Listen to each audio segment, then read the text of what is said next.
Well, hello. Hello, cuties. You're all looking very adorable today. Wouldn't that be weird if I could actually see you, like I'm watching you through your phone also? That'd be weird if I had that ability. I would use it too. I would. I'd watch every one of you. See what kind of weird stuff you're into. I would. I bet some real weird people watch this channel. Oh, yeah. Anyways, we're rolling, son. We're rolling.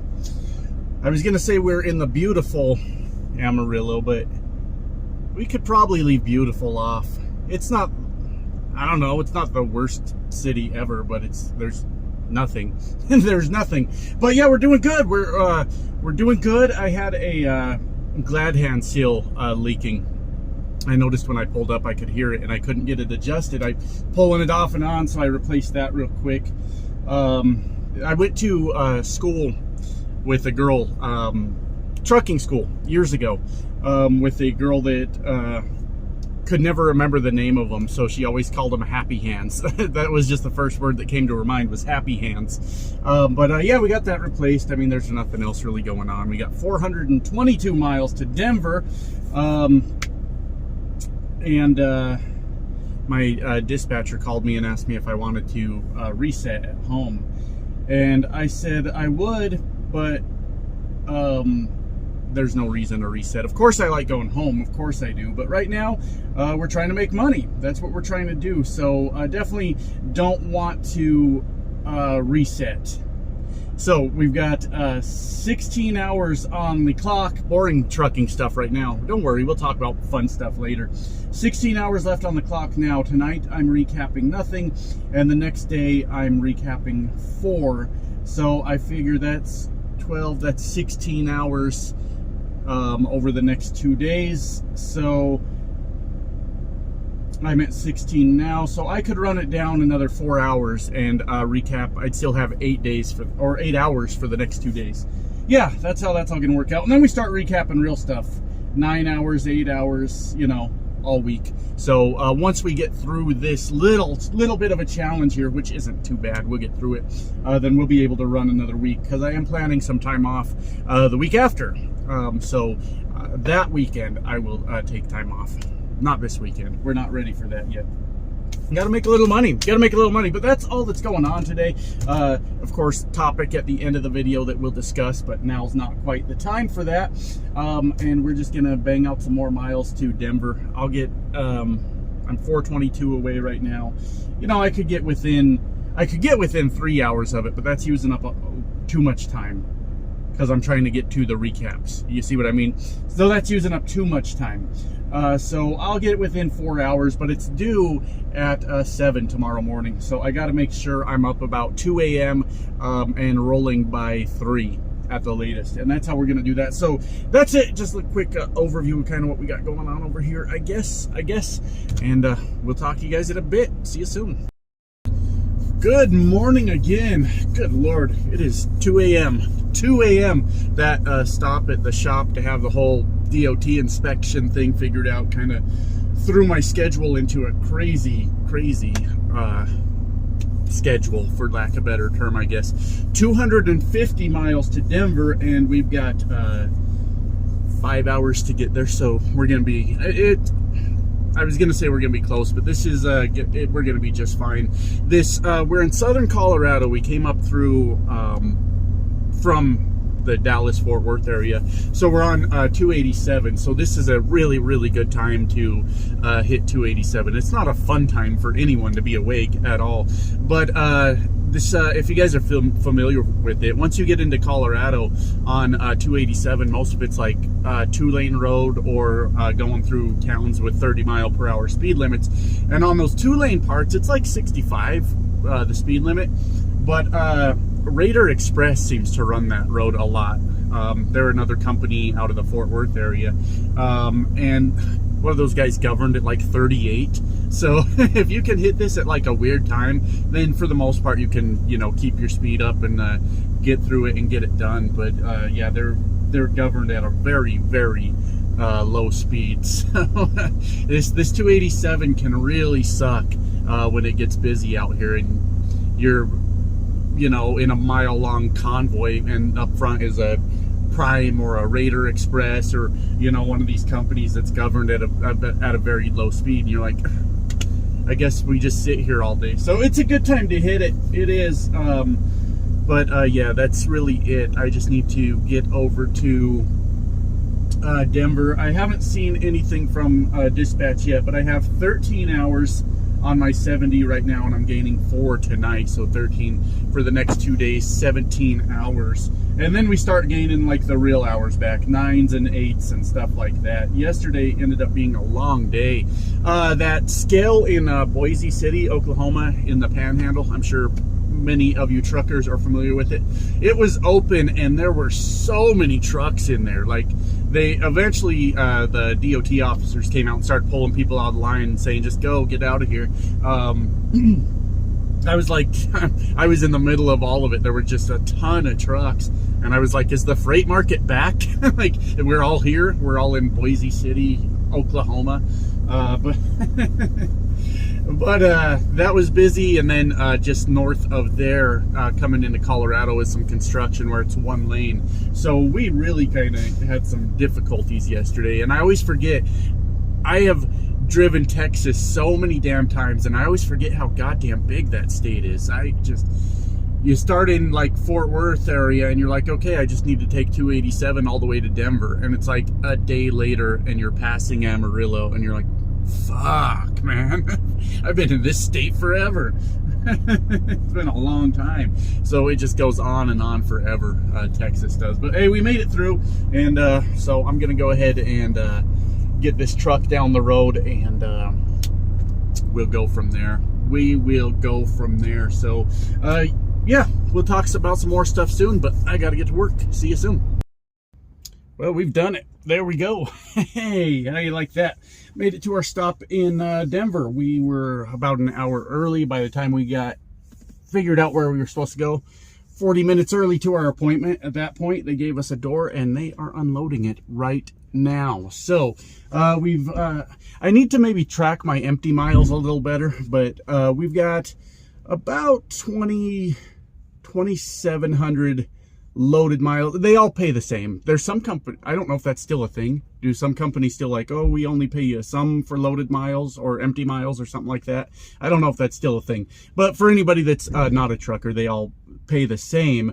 It's just when we're looking at our loads, we see the loaded miles. But it's about 2,700. And then I know we had 200 miles at Deadhead, so that on one load, so that put us at about 29. We've got to be about 3,000.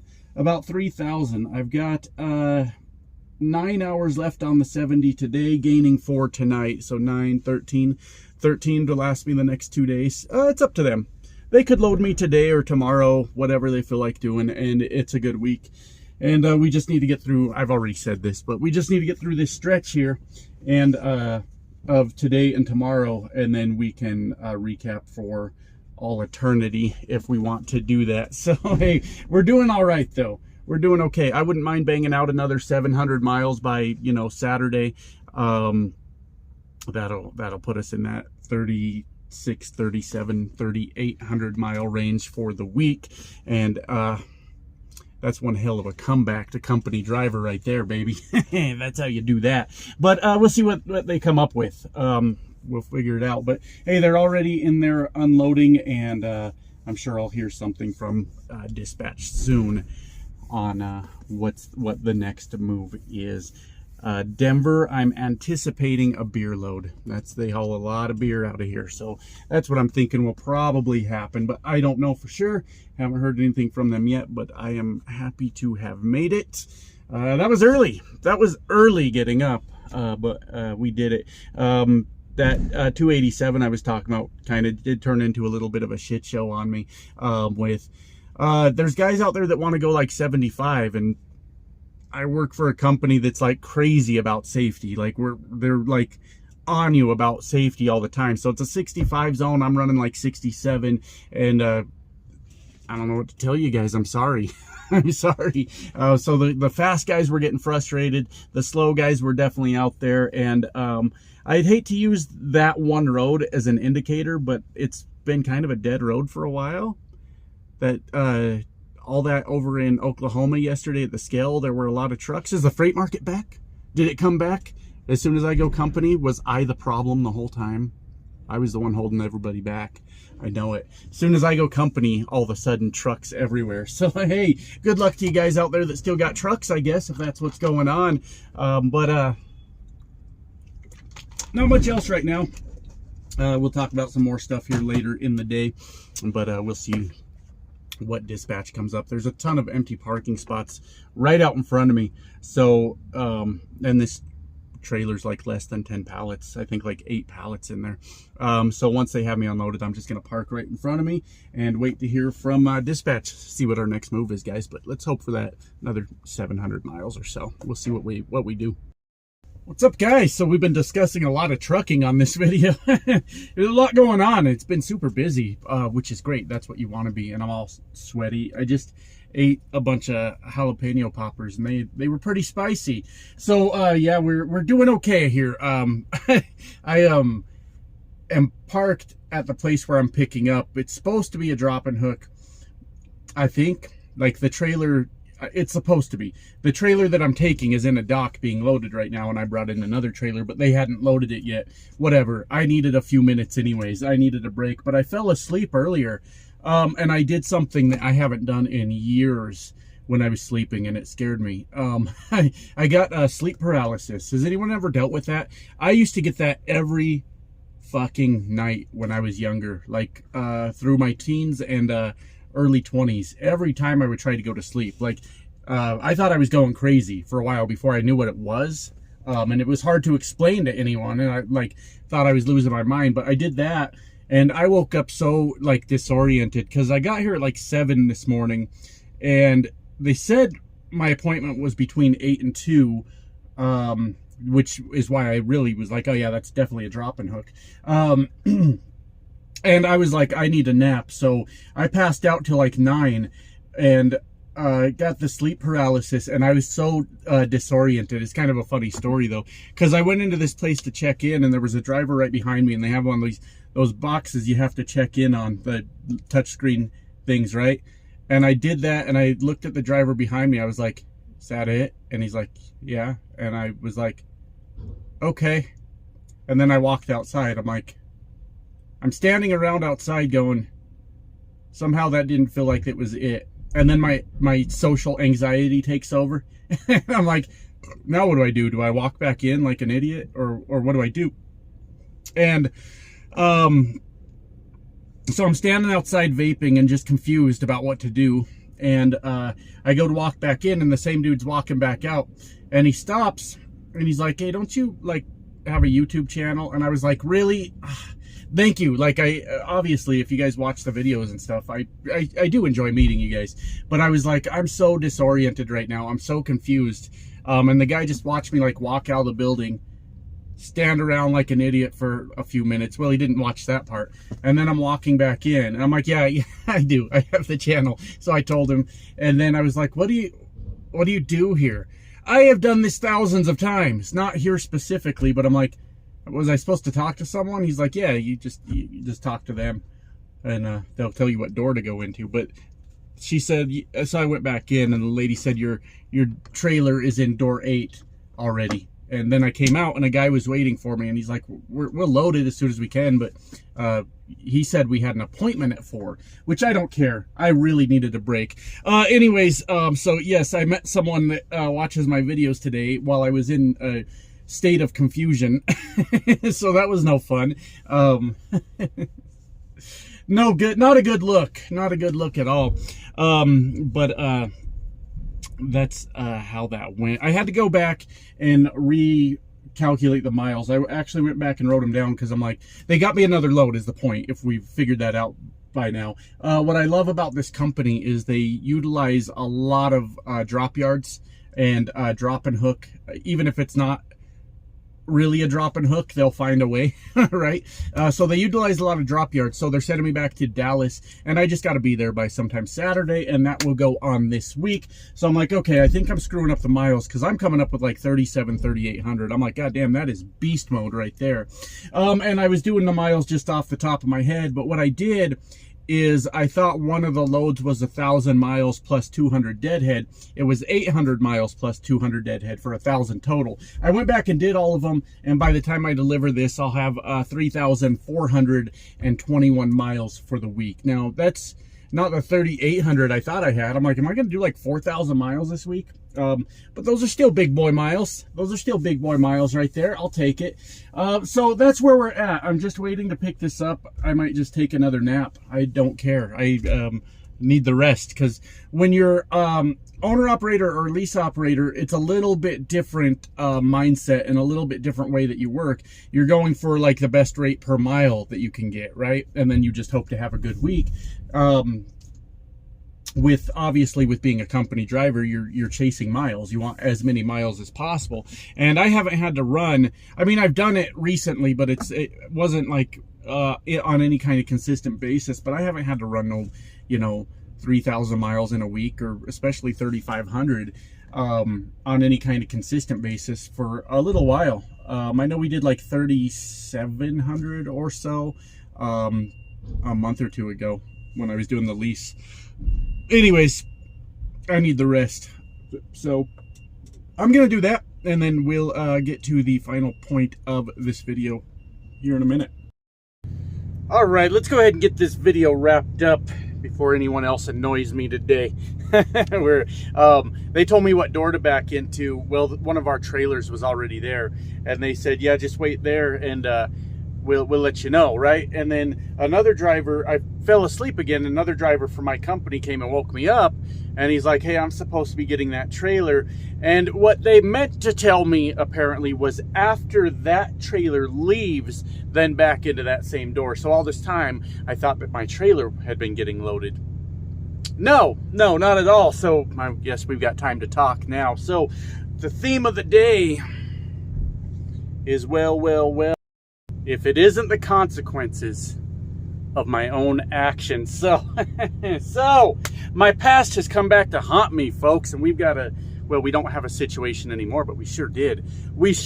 So as you guys know, I recently left my lease purchase, right? And I was looking for a company job because the market sucks right now, and I just really wanted that security, wanted to just run for miles and make sure I wasn't losing money every week, because when you're not losing out here, sometimes that is winning all by itself, right? Even if it's a little bit of money, still better than owing money by the time it's all said and done. So as I was going through that, I'll give you guys a little bit of a cautionary tale for the new truck drivers out there, and maybe sort of explain a little bit of the backstory. But as I was looking through companies, I had narrowed it down to four that were going to do what I was hoping I could do in trucking. And then it turned into 5 when this company called me and said, do you need to come back to work for us?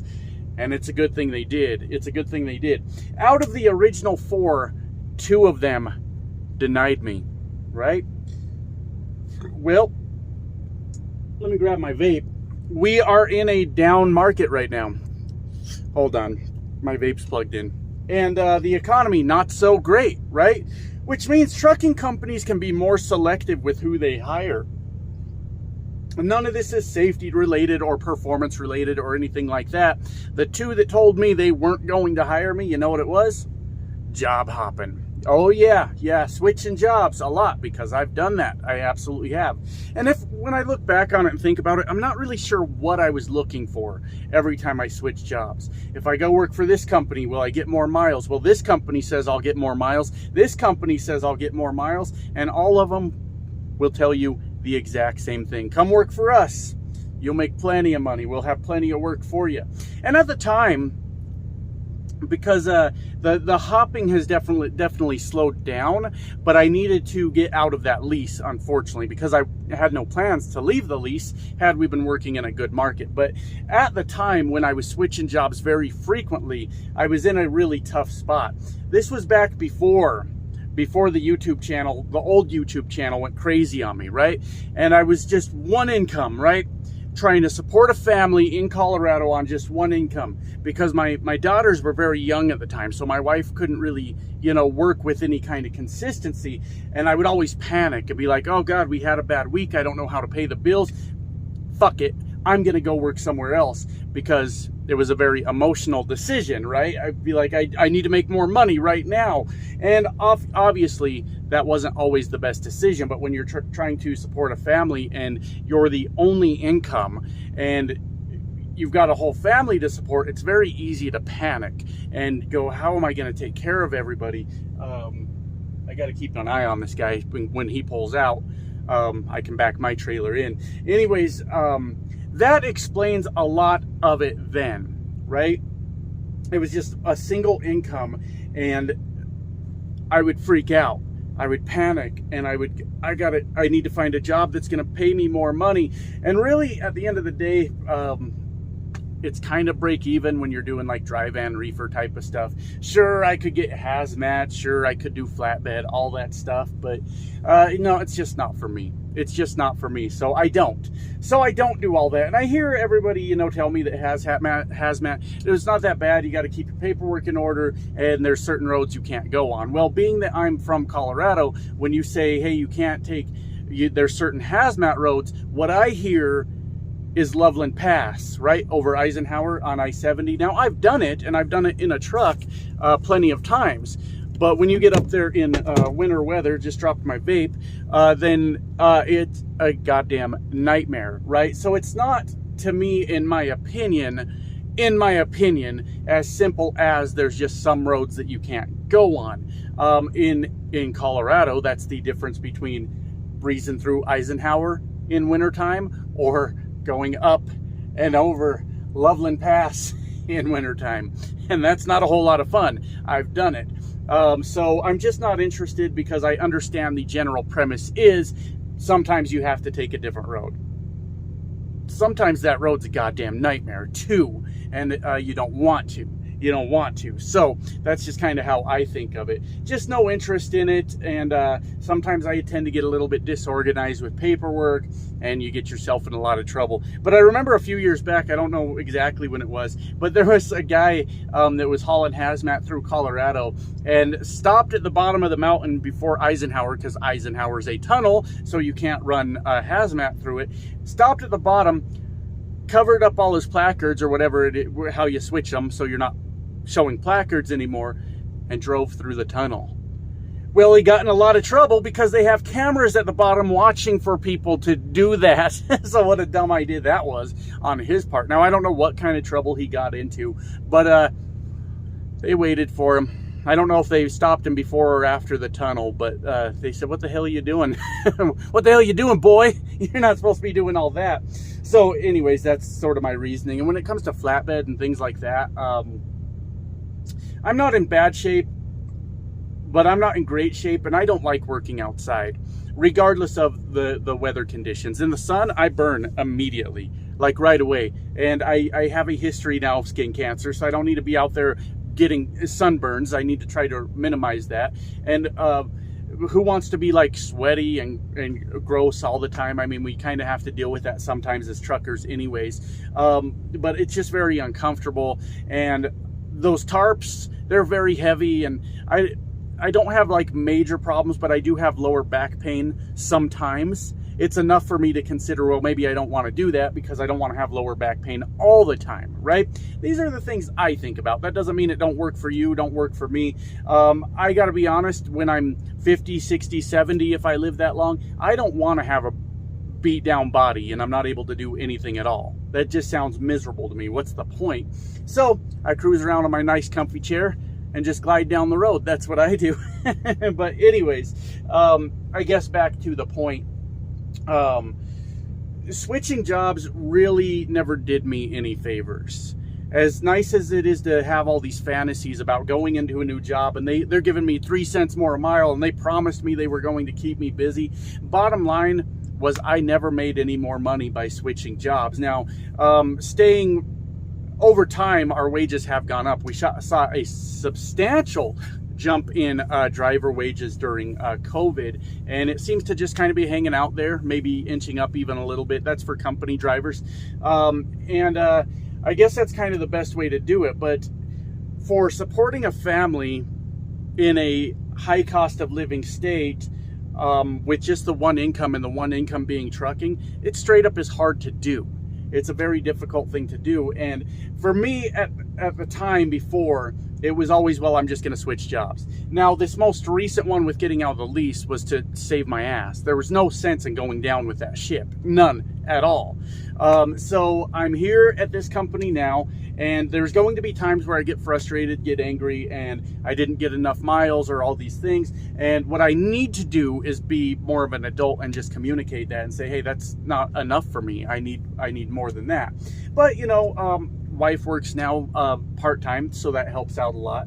And there's a couple other things, a couple other ways that we bring in some income. So it's not like trucking is all I have now, because that's a very scary thing for anybody, regardless of what your job is. If you're the only income and you're taking care of a family, it's a very vulnerable spot to be in, because anything could go wrong at any time, and then what the hell do you do, right?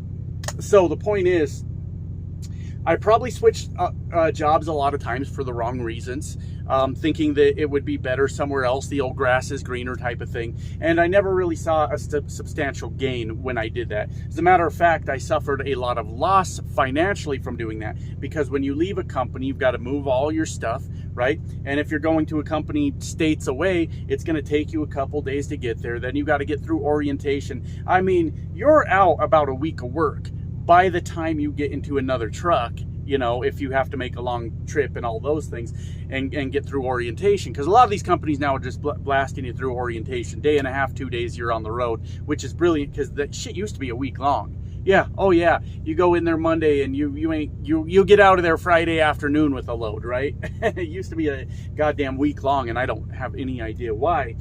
But I guess that's the only reason I want to talk about this topic, is because eventually, when the market's hot, you'll still be able to get a job, right? If you're the job hopping type. But when the market does inevitably or eventually cool off, then, and these companies can be more selective, it's not going to be you, right? They're going to look at the guy that has a history of staying for at least a while. So with that said, my goal at this company is to do at least 1 year. Now, I think by the time I get a year in, I'll just kind of settle in and be like, this is where I work now, right? But that is my goal, is to get at least a year out of it, and then kind of reevaluate. But I don't know that I'll have to. A year from now, I mean, I can only imagine what this channel will be doing. It could be dead, could be completely dead, or we could just keep growing, you know. Yeah, all in all, I say this humbly, but there's a point to it, because things have been hard. That whole lease thing was really bad, and just terrible. Sorry, trying to collect my thoughts. But all in all, between me and my wife, there's about 4 streams of income now. Now, during the lease going bad, one of our streams of income completely died on us at the same time, and I was like, oh my god. So it was like 2 things at once, and that stream seems to be picking up again. You know, like I said, my wife's working on the point of that is it doesn't all fall on me and the truck to make our living now. And that's almost seems like the way you have to do it. Not financial advice, not career advice, but with anything, because the cost of living is just absurd these days. I mean, it doesn't even make sense. How do people just have jobs and then they pay all their bills and still afford to feed themselves, depending on what state you live in, right? And that seems to be the disconnect a lot when I make these videos, because guys will tell me, well, dude, I make, 50 cents a mile, and I have no problem in the world supporting me and my wife and our 5 kids. And then they go, and I live in Tennessee. And you're like, well, there you have it. Now, people say, Josh, why don't you just move your family to a different state? Politics is a big reason. I'm not going to, ejaculate my politics all over you guys. I believe that this is America and we can all have our own politics. But my my brown wife and very brown children would prefer to stay in a blue state for their own political reasons, and they're women, right? And they're women, so they'd like to stay in a blue state. Blue states generally cost more money to live in. That's just kind of the way it goes. I don't make the rules. I don't know why. Once again, you guys are allowed to have your own politics. It's okay if you don't share mine. It's the beauty of this country, isn't it? For them, you know, my wife is from Colorado, and my kids were born here, and for them, it's home, right? So rather than me just pick up their lives and move them to Nebraska or something, because I wouldn't forget what I was going to say. I just need to find a way to make it work so that they're comfortable and they're, you know, happy in their own lives, because that matters as a dad and a husband, that you're providing those things, right? And it's just not an option. Let's just pick up and move to a different state. You know how much that cost to move to a different state? It's crazy expensive. Crazy expensive. We'd have to sell our house, which is like so stupid. Our house is just a trailer, and it's worth like twice what we owe on it. That's how screwy the real estate market is right now. Trailers have always lost value, right? No, it's worth twice what we owe on it. I told my wife if it goes to 3 times, I'm selling, and they'll have to live in the truck for a while while I figure out where they live after that. But anyways, I've gone on long enough, guys. I am going to go wait for this trailer to get out of my way, and I'll talk to you guys soon.